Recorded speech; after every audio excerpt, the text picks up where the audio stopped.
Vans vs Converse. Which is the better shoe for lifting? Both of these models are tried and true classics, and I feel like a lot of power lifters and even recreational lifters have at least trained once in one of these shoes. I started my lifting career in powerlifting in Vans, and then I shifted over to Converse, and since then I've bounced back and forth, and I'll wear them interchangeably based on how I want the shoe to fit and what I'm wearing on my day-to-day basis. So in this video, we're gonna talk about some differences between these models. Now do note, I have the Vans Authentic shoe here, and we also have the Converse Chuck Taylor All-Star with a high top edition. Let's dive into some key differences between each of these shoes. So 3 differences between the Vans and Converse models I have up here are subtle, and they don't really make or break performance, but they are worth noting in my opinion. The first difference is that the Converse does have a slightly decreased stack height compared to the Vans. So basically, the amount of material that separates the foot from the floor is a tiny bit less in the Converse all across the board from the forefoot to the midfoot to the heel compared to the Vans model here. The second difference is how they fit. So in Converse models, generally you're gonna need to size down, otherwise you're gonna look like you're kind of wearing a clown shoe. So in this model, I have a 9, and in this model, I have a 10. The Vans fit a bit more true to size, while the Converse sizing is a little bit weird, and you generally have to size down. The third difference is the upper construction. So they both have canvas uppers, but generally the Converse's upper, the canvas here, is a little bit more maneuverable and malleable compared to the Vans. The Vans tends to be a little bit more stiff, and that's why you'll often see lipping down here at the crux of the forefoot. So whenever you're walking and bending the shoe a lot throughout the forefoot here, you will have a bit of lipping here. And I think that's due to the thicker canvas construction and the midsole construction here, not necessarily working perfectly with one another. So those are 3 differences between Vans and Converse. From a performance point of view, they don't really make or break performance by any means, but there were differences that I wanted to point out nonetheless. So chatting differences, now let's talk about some similarities, because these shoes do have a lot in common. So the first similarity is the canvas upper. So I just mentioned that the canvas upper is slightly different in each model, but it is canvas nonetheless. So they do have a little bit of a consistent feel when it comes to the overall upper construction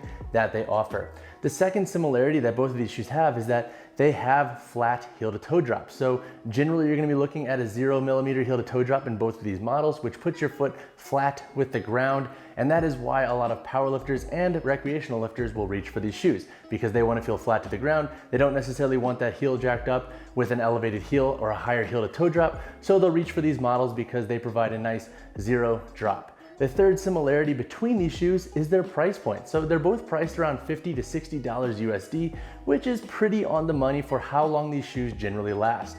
With Vans, you'll generally see breakdown issues up here in the forefoot first, and that's often around like 8 months, maybe to a year of wearing them, depending on how much you're wearing them and if you get them dirty, etc., or wet, and that wetness kind of sinks into the material. With Converse models, it can vary, but generally 8 months to a year will be pretty on the money for how this shoe is gonna work when it comes to the overall durability. In low top Converse, I've actually had multiple pairs rip towards the back end of the canvas back here when lifting, so that's why I like having a high top model in the Converse, less ripping, and overall I like how they look and fit. But those are similarities between these 2 shoes. When it comes to performance, which we'll talk on next, I'll go into a little bit more of a granular detail as to what I like most about these shoes, but those are construction similarities worth noting. So now you're probably wondering, which model is best for lifting? Which should you invest in? So right off the bat, I'm gonna say that both of these models are stable. So if you're worried about compression under squats, deadlifts, whatever you might be using these shoes for, you're not necessarily gonna have to worry about that with these models. Both of their midsoles and outsoles are fairly stable, so you're not gonna have to necessarily worry about that. Now I will say, if you are somebody who wants to take out the insoles of these shoes, they do not remove, but in the Converse, they do come out a little bit easier compared to the Vans. Granted, they are not removable insoles, but if you do want to take out the insole to get a little bit flatter to the ground or put in a flatter insole, you can definitely do that a bit easier in the Converse, which could be something to consider if you are a lifter and you want your shoe to fit a very specific way. Now, outside of stability, both of these shoes are not going to be necessarily the most versatile when it comes to things like functional fitness or cross training, and that's kind of a given when you look at these shoes. They're not exactly designed for responsiveness or bounding or lighter runs, etc. So generally when lifters will wear Vans or Converse, it will be more for static strength work where they're not necessarily doing a ton of plyos, bounding, etc., where they need to have a responsive midsole and outsole to provide feedback for their activities. Now, which should you go with? That's a great question because personally, I really do enjoy both. I like to wear the Converse probably a bit more regularly these days just because I like how they fit and how flat I feel to the ground with them.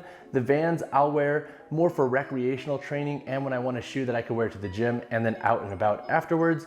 But reality is like if you're considering which is best for lifting, they're both kind of neck and neck. The only difference is that they will have subtle changes between how they fit and feel. So if you are considering which model you should invest in and which is best for lifting, it's tough. I cannot definitively say that one is necessarily always better than the other because they are both very stable, perform very similarly, and have a lot of similarities when it comes to their construction traits. So what I would say is look at the budget of what you want to spend and then also consider your preferences when it comes to, do you want a high top? Do you want a low top? Do you want to feel slightly flatter to the ground or do you not mind having a tiny bit more material that separates your foot from the ground?